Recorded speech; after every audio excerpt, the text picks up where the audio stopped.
Salut les archis, aujourd'hui nous avons le plaisir d'interviewer Christophe Millet, le président du Conseil national de l'Ordre des architectes. Bonjour monsieur Millet. Bonjour.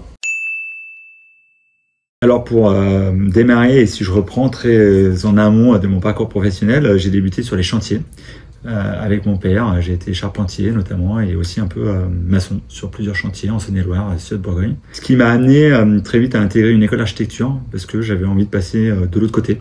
C'est-à-dire de faire partie de ceux qui concevaient les bâtiments que j'avais la chance de réaliser par après, ou du moins quand j'étais un peu plus jeune. De là, très vite, j'ai intégré les agences d'architecture et je me suis rendu compte que ce métier d'architecte, qui amenait à faire des constructions assez belles, assez formidables, faire habiter les gens, quoi, simplement, était pas assez reconnu et que ce métier d'architecte, finalement, pouvait apporter des plus-values au territoire, aux usagers. Quand j'ai monté ma structure, ma architecte en 2010, c'était peut-être parti d'une frustration de dire mais comment pourrait-on faire ensemble pour que l'architecture soit vraiment d'intérêt général et qu'on écoute cette profession d'architecte.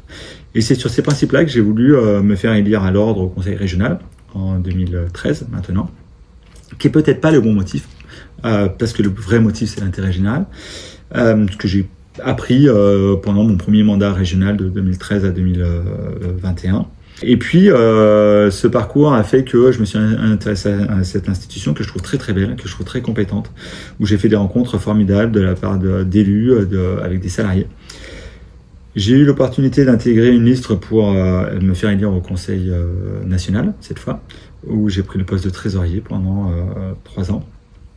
Et puis l'opportunité a fait que la place de présidente était disponible et donc je me suis lancé dans l'élection de la présidence du Conseil national pour laquelle j'ai été élu en 2024, tout en conservant mon activité professionnelle, c'est-à-dire une agence de 20 personnes qui est répartie entre Paris, Lyon et Marseille. Je le disais, je suis issu d'une famille de bâtiments, qui est peut-être un univers que j'adore et dans lequel je suis né. Mais surtout, qu'est-ce qui me donne envie de continuer d'être architecte? C'est peut-être ça la bonne question, alors que c'est un métier difficile.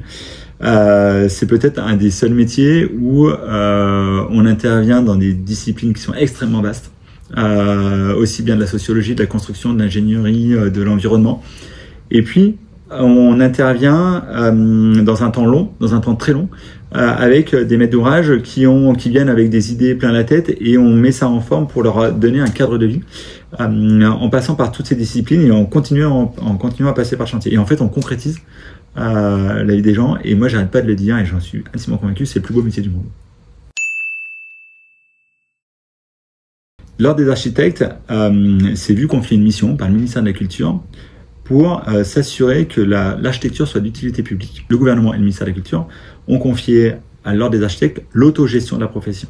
Ce qui permet de s'assurer que les architectes soient architectes, c'est-à-dire qu'ils ont prêté serment, qu'ils sont assurés, et ce qui permet de défendre ou d'assurer le consommateur, c'est-à-dire celui qui fait appel à un architecte ou qui utilise les bâtiments, que ce bâtiment a été conçu par un homme de l'art qui est justement formé, assuré et qui est diplômé d'une école d'architecture.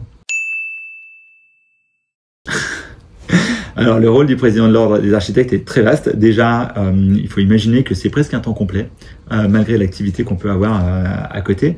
Je crois que mon rôle, c'est de démontrer pouvoir public que l'architecture est une solution. Et de convaincre les acteurs, l'écosystème, que ce soit des écosystèmes dans les territoires ou l'écosystème national, qu'en convoquant cette discipline architecturale, on peut résoudre la difficulté qu'ont les territoires à s'adapter au changement climatique. Ça veut dire par là que j'ai des missions qui sont des missions de représentation, j'ai des missions qui sont des missions de rencontre, j'ai des missions pédagogiques, j'essaye d'être au plus près des parlementaires, donc des sénateurs et des députés, et d'être au plus près des ministres, voire même de la présidence de la République si possible, pour essayer de rappeler ce que l'architecture peut apporter au quotidien des Français.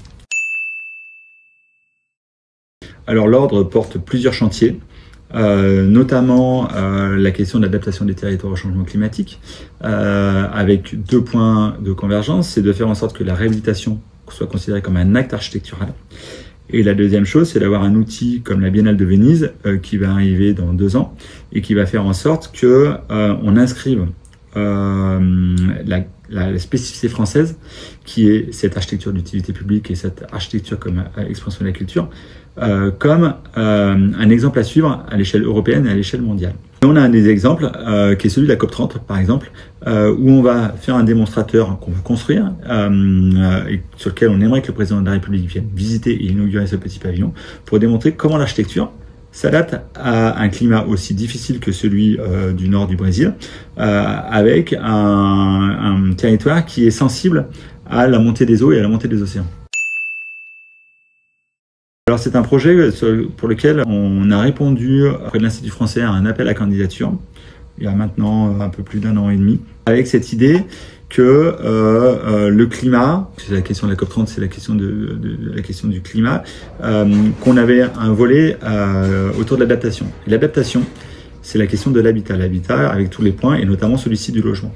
Et on s'est dit qu'on devait démontrer aux responsables politiques, notamment aux chefs d'État, que chacun d'entre eux devait prendre la question de l'habitat à bras-le-corps, avec cette idée que l'habitat va évoluer très vite en fonction de l'évolution du climat. Puisque l'évolution du climat nous amène à des catastrophes climatiques, dont on a vu notamment Chido à Mayotte, mais aussi la montée des eaux, comme on le voit notamment au nord du Brésil, mais aussi en France, et puis l'augmentation des températures. Pour autant, on porte l'intime conviction que les habitants ont une capacité à eux-mêmes à développer leur habitat et à le faire avec des matériaux locaux, des techniques locales. Et donc on a démontré, par le biais de la conception d'un petit bâtiment très simple, à la Fitas, qui montre que les habitants avec du bois local, avec une technique constructive locale, dans un climat difficile, sont capables de se construire un habitat de qualité qui permet un développement personnel de qualité. Et c'est ça qu'on va essayer de démontrer à la COP30, c'est-à-dire que le volet adaptation du cadre de vie peut se faire avec une intelligence locale, des matériaux locaux, et surtout peut se faire sans dénaturer encore plus la question de l'environnement. Oui, le premier conseil que j'ai envie de donner, c'est de s'engager, c'est-à-dire de s'engager soit localement auprès de la société civile, soit s'engager dans des institutions, mais surtout en s'engageant, c'est sortir de l'isolement que parfois procure la maîtrise d'œuvre ou le rôle d'architecte, et de prendre le temps de connecter son travail avec ce qui se passe autour d'eux, et notamment auprès de la société civile. Et donc j'invite les architectes, et les jeunes architectes notamment, à aller voir les élus locaux, à aller voir les associations locales pour s'imprégner de ce qui se fait sur leur territoire, et pour s'engager auprès d'eux dans ce développement économique, ce développement architectural, ce développement de mutation des territoires.